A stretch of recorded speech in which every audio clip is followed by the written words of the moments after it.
சரிந்து போன 50 அடி கொடிக்கம்பம். அண்ணாமலை அதிரடி கைது.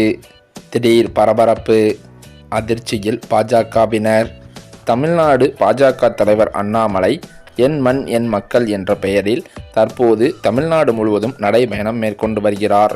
இந்த நடைபயணம் மூலம் தமிழ்நாட்டில் பல்வேறு இடங்களுக்கு சென்று மக்களை சந்தித்தும் வருகிறார். அப்போது இவருக்கு பல்வேறு பகுதிகளில் இருந்து தொண்டர்கள் வரவேற்பும் அளித்து வருகின்றனர். இந்த சூழலில் தற்போது இவர் திருப்பத்தூருக்கு நடைபயணம் மேற்கொண்டுள்ளார். அப்போது சுமார் 50 அடி உயர பாஜக கொடிக்கம்பம் சட்டென சரிந்து அங்கிருந்த நபர் ஒருவர் மேல் விழுந்து அவரது மண்டை உடைந்த சம்பவம் பெரும் பரபரப்பை ஏற்படுத்தியுள்ளது.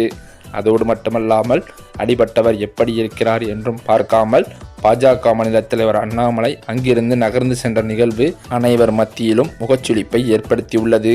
அதாவது திருப்பத்தூர் மாவட்டம் புதுப்பேட்டை பகுதிக்கு நேற்றைய தினம் அண்ணாமலை சென்றுள்ளார். அப்போது அண்ணாமலையை வரவேற்க பாஜகவினர் அனுமதி இல்லாமல் கொடிக்கம்பங்கள் மற்றும் பேனர் உள்ளிட்டவையை வைத்துள்ளனர். அந்த சமயத்தில் கொடிக்கம்பம் பக்கத்தில் அண்ணாமலை நிற்கும் போது அவரை அங்கிருந்த மக்கள் சூழ்ந்தனர்.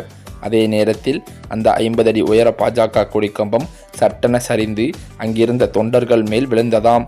இதில் திருப்பத்தூர் பகுதியைச் சேர்ந்த துணை வியாபாரி அதாவது கலீல் என்பவரது மண்டை உடைந்து இரத்தம் கொட்டியது. இரத்தம் வழியே சென்ற அவரை அருகில் இருந்தவர்கள் ஆட்டோவில் மருத்துவமனைக்கு கொண்டு செல்வதாகவும் சொல்லப்படுகிறது.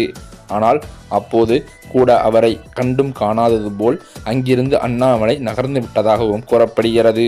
தற்போது மண்டை உடைந்த நிலையில் இருந்த அந்த நபர் திருப்பத்தூர் அரசு மருத்துவமனையில் சிகிச்சைக்காக அனுமதிக்கப்பட்டுள்ளாராம். அவருக்கு சுமார் 15 தையல்கள் போடப்பட்டதாகவும் இந்த சம்பவத்தால் அங்கே பெரும் பரபரப்பு ஏற்பட்டதாகவும் தகவல்கள் வெளியாகியுள்ளன. இதன் காரணத்தினால் பாஜக மாநில தலைவர் அண்ணாமலை மீது பல்வேறு தரப்பினரும் புகார்கள் கொடுத்துள்ளதாகவும் சொல்லப்படுகிறது. அதன் அடிப்படையில் அண்ணாமலை 2 நாட்களில் கைதாகவும் அதிக வாய்ப்பிருப்பதாகவும் அவரது நெருங்கிய வட்டாரங்களில் தகவல்கள் பரவி வருகின்றன. மேலும் அது மட்டுமில்லாமல் பொதுமக்கள் பலரும் அதுவும் பாஜகவினர் சிலருமே அண்ணாமலை மீது புகார்கள் கொடுத்துள்ளதாகவும் பாஜகவினர் மத்தியில் பேச்சுக்களும் அடிபடுகிறது.